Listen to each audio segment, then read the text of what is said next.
dirmi che non hai mai mentito in vita tua? E su cosa dovrei mentire? Sono perfetto!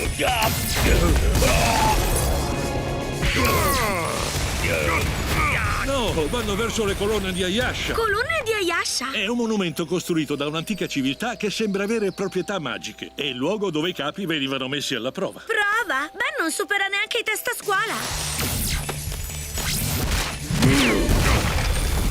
Credo che il tuo rapporto con la sincerità sia più debole di quanto pensi. Chi sei tu per dire di possedere la pura verità? Mi conosci, ormai dovresti saperlo, ecco, leggi, è scritto tutto qui. No, ora è chiaro?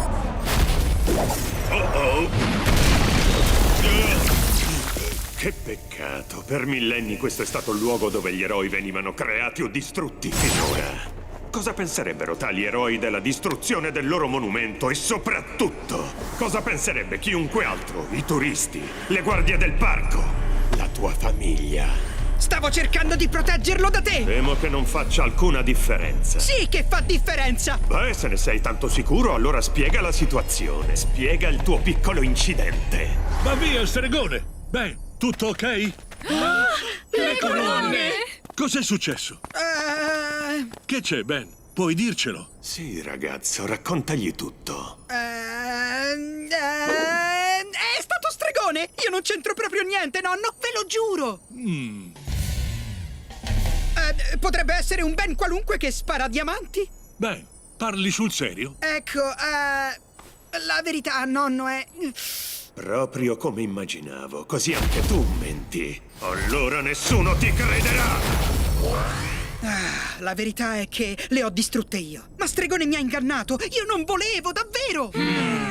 Non mi sembrano convinti. Che peccato. Ma sai, suppongo che sia questo che succede a chi dice troppe bugie. Quindi sei tu il bugiardo! Sappiamo entrambi cos'è successo! Questa è la tua parola contro la mia. Ora mi chiedo, loro a chi di noi due crederanno?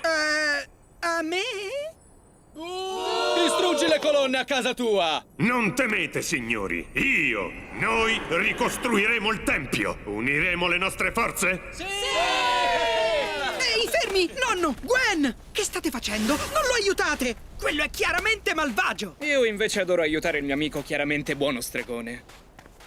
Gwen, tu mi credi, non è vero? Avanti, parliamo di stregone! Ben, basta bugie. Lui sta cercando di rimediare al tuo danno. Gwen!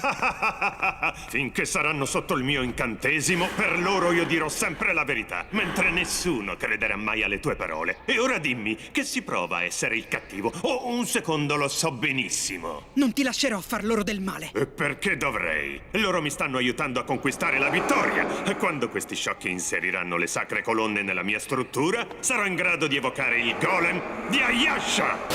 Una creatura così potente e inarrestabile che tutto il mondo sarà alla mia mercé. Perciò ti suggerisco di risparmiarti il disturbo, marmocchio, e di arrenderti!